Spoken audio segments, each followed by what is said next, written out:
Hello, everyone. My name is Techno, and today I'll be speaking with several recruiters who will be answering your frequently asked questions. So today we have Becky, Michaela, and Lauren. Feel free to introduce yourself, starting with Becky. Hi, everybody. My name is Becky. I'm a recruiter with AWS, and I'm currently on a centralized sourcing team. So I hop around to lots of different roles, and I've been here for about a year and excited to be on this panel.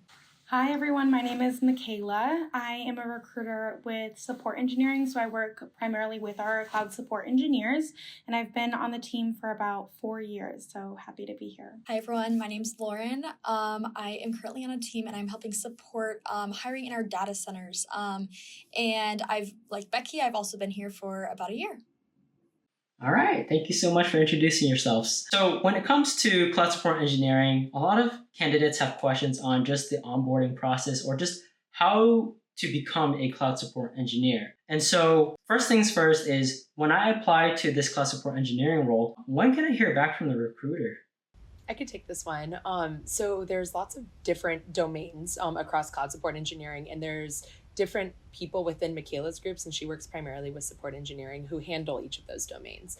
Every recruiter has a different approach to going through organic applications, as we call them, whether you hear back like same day if they're going through them very quickly, whether they were out for a bit and they need to come back and go through. But you should be hearing back. We typically go through our applications in the order that we do receive them. So even if someone's a little bit behind because they're juggling multiple things, you'll be hearing from them within the next couple of days or weeks. What about for the application itself? When you apply and you take the exam, is there a certain time period that I would have to wait for in order to hear back from the recruiter? Once you apply, I think our typical guidance is within 2 weeks you'll hear back. You can always check your application status in the Amazon Jobs portal. I say that's the best way because you won't always receive emails. With the online assessment, as soon as you complete it, you should hear back from us within 2 business days. If you haven't, it could be that you have an email in your inbox that says, please schedule a call with your recruiter, because that's typically what we'll do. We'll send you the online assessment, ask a couple of questions, and ask you to schedule a call with us once those are all complete. So I would just check your email again if it's been quite some time and you haven't heard back. Gotcha. Okay, so checking spam folder or just checking your email is extremely important. And just for clarification, this is more so like an automated message that you get, but not an email from a recruiter, right? You should get one automated message for your online assessment, and then you'll get an email from your recruiter as well. But sometimes it goes to the spam folder because we send so many emails that Outlook will code it or as a spam. Following up on just the recruiting process and making sure that I have a very smooth transition to this cloud support engineering role, let's say I apply as well and I'm just trying to wait for feedback. Let's say I apply, but I still hear nothing. I don't even get an email saying like, hey, feel free to take my assessment or the exam. What does that typically mean? It depends on how long you're waiting. If you are waiting a couple weeks, it could just be that we might be focusing on other roles right now, but we don't want to take your application out of the pool just because that's not the main priority for our team. So we'll keep your application in, so when we are ready to start hiring or continue hiring for that position, that we'll revisit it. So I would say it's better news if you don't hear back and you're not rejected, because that means that we're keeping your application on file for if we do end up wanting to move forward with it. But it could also just be that we haven't reviewed it yet. Got it. Okay, so just to be very clear, the moment you apply, you're definitely going to get some sort of feedback, whether you're ready for the next steps, or maybe you got rejected, or if there's no email, then that just means that you're still in the application pool and you have yet to receive an email. So follow up to just the application process once more. I just want to know the difference between the Cloud Support Associate and the Cloud Support Engineering role. Cloud Support Associate roles have a longer onboarding time than Cloud Support Engineering roles, which is why you'll see the basic qualifications have less experience required. So for a Cloud Support Associate role, you're doing a really intensive onboarding program for 6 months. And then for a Cloud Support Engineer program, it is a 3-month onboarding period. So typically, we don't hire externally for the cloud support associate roles, just because a lot of the times when people are coming in as cloud support engineers, associates, they're coming in from the internship program and then getting hired on for the cloud support associate role. Yeah, and I'll make a quick caveat to that. If you're watching this video from outside of the United States, those rules might be different. I was supporting the cloud support engineering roles in Latin America for a time, and we did have external CSA or cloud support associate roles. So Michaela's guidance is for the United States, but outside of that, a little bit different sometimes. All right. Yeah. Thank you for that, Becky. So now that we've talked about the application process, I'm curious to know, let's say I'm completed with my application process and I've done my phone screen, I've passed that, I moved on to the on-site interview, but let's say I was unable to pass that step. When's the next time I can apply? So that can really depend. Typically, our guidance after a phone interview, if you're not inclined there, I would encourage you to take about 6 months to just revamp your skills, do some more studying based on in the interview where you felt uncomfortable, and then revisit. Just because if you're not inclined, we are looking for you to build those skills outside. And with the final interview, I would give it between 1 year and 2 years for the same role. But a lot of the times you can apply to other roles at Amazon, just not the cloud support engineering, because we do want you to take the time to develop your skills before you come back to interview with us. And for clarification purposes, when you say cloud support engineering, let's say I'm applying to the network profile role, but let's say, I want to go towards the security role. Would that timeline still be the same, or would I be able to apply to the security role even though I might not have made it for the networking role? You can still apply immediately after you interview with us. There's no hard set rule of, applying needing to be within 6 months or a year. So if you want immediately after, you are able to apply. But for our team, we do assess you for several different domains. So in the phone interview, if they notice that maybe that's not the best domain for you, they'll try to dig into other skills. So if we're not inclined and we don't follow up with you as recruiters to consider a different domain, it's most likely that we still want you to go and develop those skills. Because for these roles, we do need a core OS and networking skill set that we need for every single cloud support engineer. So just continuing to work on that and then coming back to us would be the best bet for your application. Also adding on to that, definitely feel free if you find roles that are maybe different than the current role you interviewed for to reach out to your recruiter and let them know, hey, I found this on Amazon.jobs. It seems like it matches with my skill set. What do you think? Should I move forward? And they can also just help provide more candid guidance on, whether or not you should be progressing and applying to other roles or maybe taking some time to develop those skills. So, Lauren, you just answered a very popular question. And one of the other things that a lot of candidates want to know about is how do we become a strong candidate for either phone screen interviews or on-site interviews? Yeah, I think overall speaking both about phone interviews as well as that final round on-site interview would be to take the time to prepare and definitely don't underestimate the time that should be devoted in preparing for an Amazon interview. Whether that's, final round, you're acquiring stories and, data points and statistics that you want to be bringing up in that final interview, or for the phone interview, just brushing yourself up on those more technical facts that maybe you want to be able to speak to. I think not underestimating the time in preparing for the interviews is the biggest piece of advice I can give just across the board for people who are interested in interviewing at Amazon. Whenever it comes to applying, the other obstacle that many candidates might face is more so preparing their resume to make sure it looks good in order to hear back from the recruiting team so that way they can proceed with the next steps. Is there any sort of template or formula that you would need in order to have a successful resume? We don't care how long your resume is, what you have on it. We just want to get to know you as long as everything that you have on your resume is relevant to the role.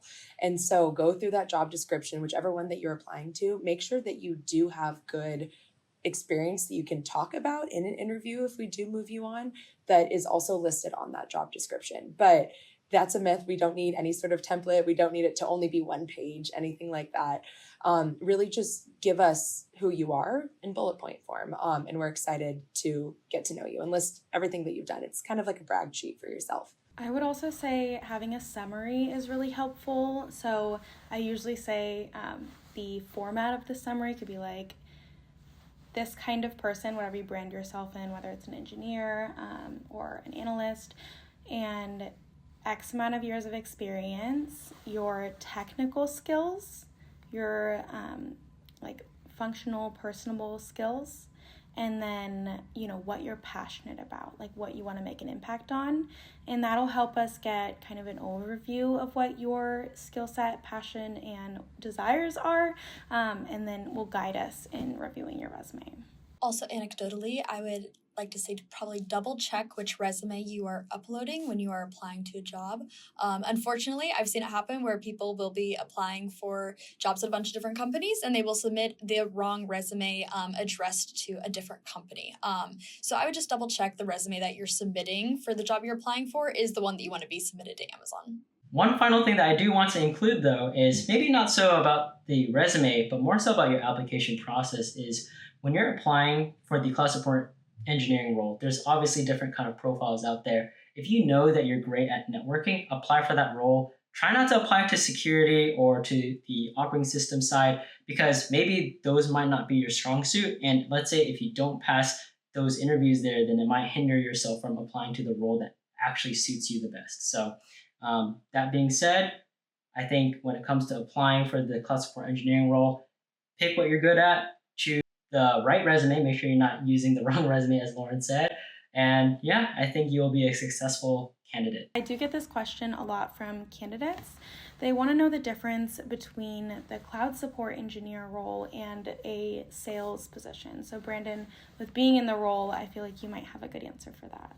Yeah, I would say the clear difference between a sales role and the cloud support engineering role is we're more so in the technical aspect. We're trying to focus on the pain points that customers are facing and provide a solution to that pain point. Whereas for sales, even though it's very similar that you're finding a solution for a certain issue, you're not necessarily doing a troubleshooting process from your own. So you're not investigating into the issue. You're more so just taking a step back, understanding what the business needs, and then providing a solution. And then if there's any problems in there, that's where cloud support engineers might come into play and they'll troubleshoot your particular issue.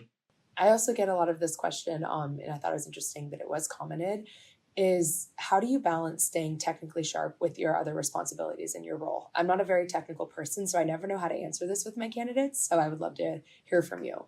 That's a great question. I think in terms of staying extremely technical, it's always about learning. You'll always be learning new things, and obviously there's new technology that comes out every single time, so it's always a good idea to keep up to date. Now, for the cloud support engineering role, you're going to continually learn because there's always different things happening within AWS services, or maybe a customer might have a unique problem that you'll get to experience firsthand, and you'll have the know-hows as far as how to troubleshoot. You might not know the answers, but the most important part is learning how to learn in the sense that you are good at finding articles, whether that's public documentation or internal documentation, and you use your resources, you use your experiences in the past to troubleshoot whatever current issue the customer might have as of now. If you weren't in a cloud support engineering role or anything like that, maybe you're a student, I would say the best way to stay sharp is just taking on projects.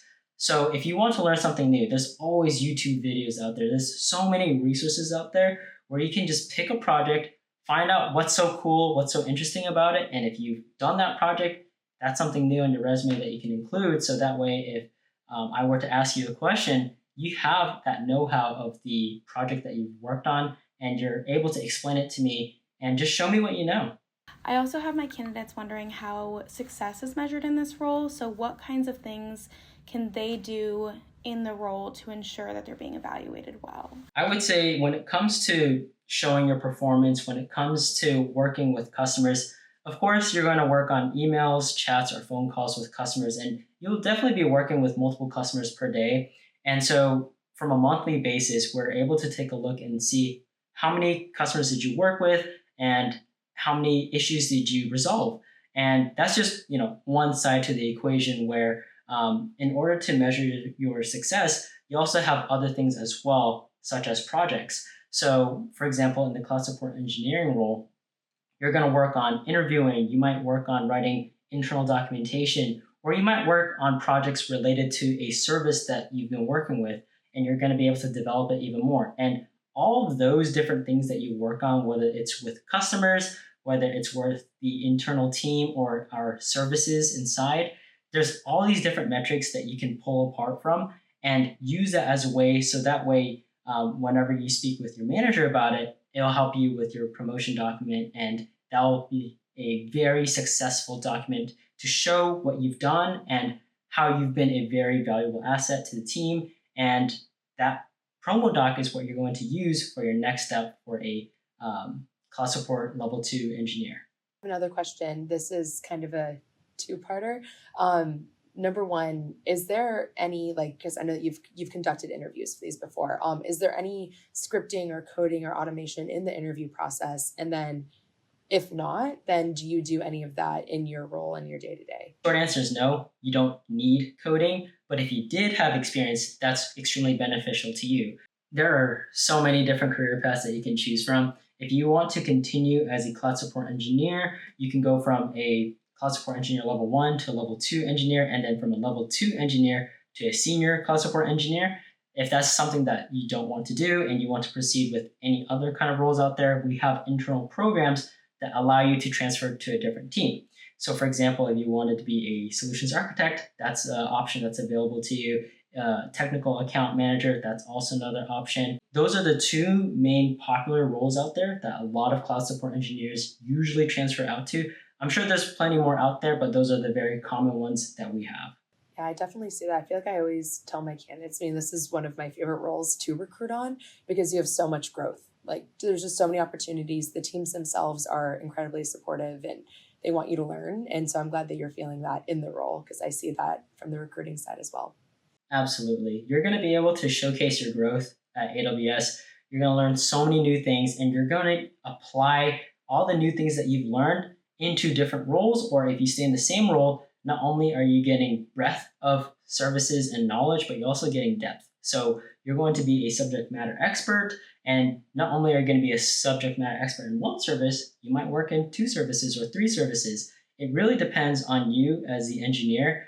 If you are very hungry and you want to continue growing, there's nothing stopping you from doing that. Amazon as a whole encourages mobility within the company too. Once you've been in your role for 1 or 2 years, you're welcome to apply to other roles that are internal across the company. So you just interview for those teams and can move to those as well. And I know that's common across jobs, not just for our cloud support engineers. Brandon, another question for you. When you were applying for this role, when you were going through the interview process, what do you wish you had known, like just earlier in your career, either while you were applying, anything? Like, how was your day one? I would say one thing that I really wish I practiced more on was when it comes to answering questions, the star format by far is the easiest way you can answer any kind of question, whether that's behavioral or technical. And I remember that when I had my projects that I've worked on, I didn't really answer it in a star format. So I was very disorganized when I was answering the technical interview questions. And I really wish that I had structured it in a better way because I was kind of stuttering. I was very nervous when I was explaining it. And I think just having a certain formula or format when it comes to answering interview questions is the easiest way. It helps you and the interviewer on track when it comes to explaining about your stories. And so my day one process, I think that's something I could have definitely improved on. But not only that, but also sharpening up on my skills, my technical skills.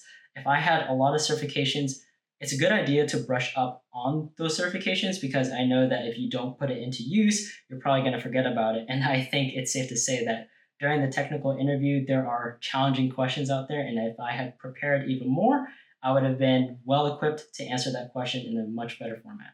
Thank you so much for having us on this panel. We'd love to see your application come through to become a cloud support engineer and coming to us with all your questions. We can't wait to see your application come through. Yeah, thank you everybody so much for listening to this video, watching us. Hopefully our insight was helpful to you as you begin your application journey to come join us at Amazon. Awesome. Thank you so much, Becky, Michaela, Lauren. And for those of you that are watching, please make sure you like, comment, and subscribe on this video because it's going to boost this for other candidates who are watching and are curious about the cloud support engineering role. Thank you so much once again for watching, and bye for now.